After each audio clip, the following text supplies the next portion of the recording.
एक दिन जब ऑफिस के सभी कर्मचारी ऑफिस पहुंचे तो उन्हें दरवाजे पर एक पर्ची चिपकी हुई मिली।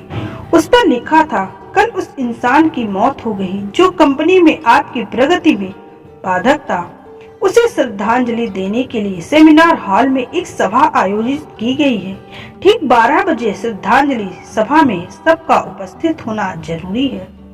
अपने एक सहकर्मी की मौत की खबर पढ़कर पहले तो सभी दुखी हुए, लेकिन कुछ देर बाद उन सब में एक जिज्ञासा उत्पन्न होने लगी कि आखिर वह कौन था जो उनकी और कंपनी की प्रगति में बाधक था।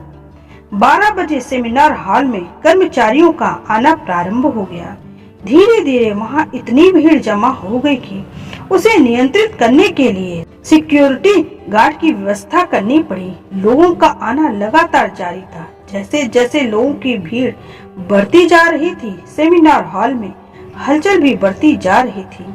सबके दिमाग में बस यही चल रहा था, आखिर वे कौन था जो कंपनी में मेरी प्रगति पे लगाम लगाने पर तुला हुआ था। चलो, एक तरह से ये अच्छा ही हुआ कि वो मर गया।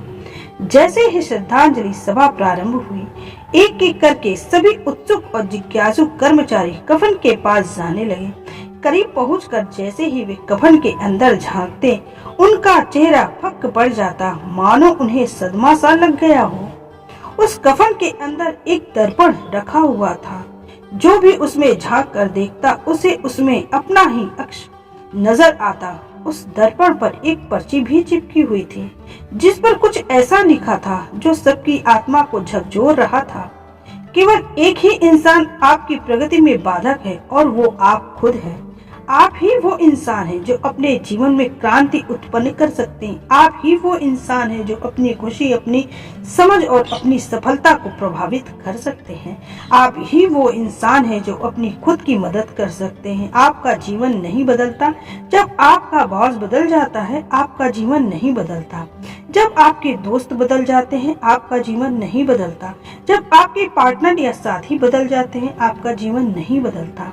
जब आप खुद बदल जाते हैं, जब आप अपने खुद के विश्वास की सीमा को लांघकर उसके पास जाते हैं, जब आप ये समझ जाते हैं कि आप और सिर्फ आप अपने जीवन के लिए जिम्मेदार हैं, तब आपका जीवन बदल जाता है।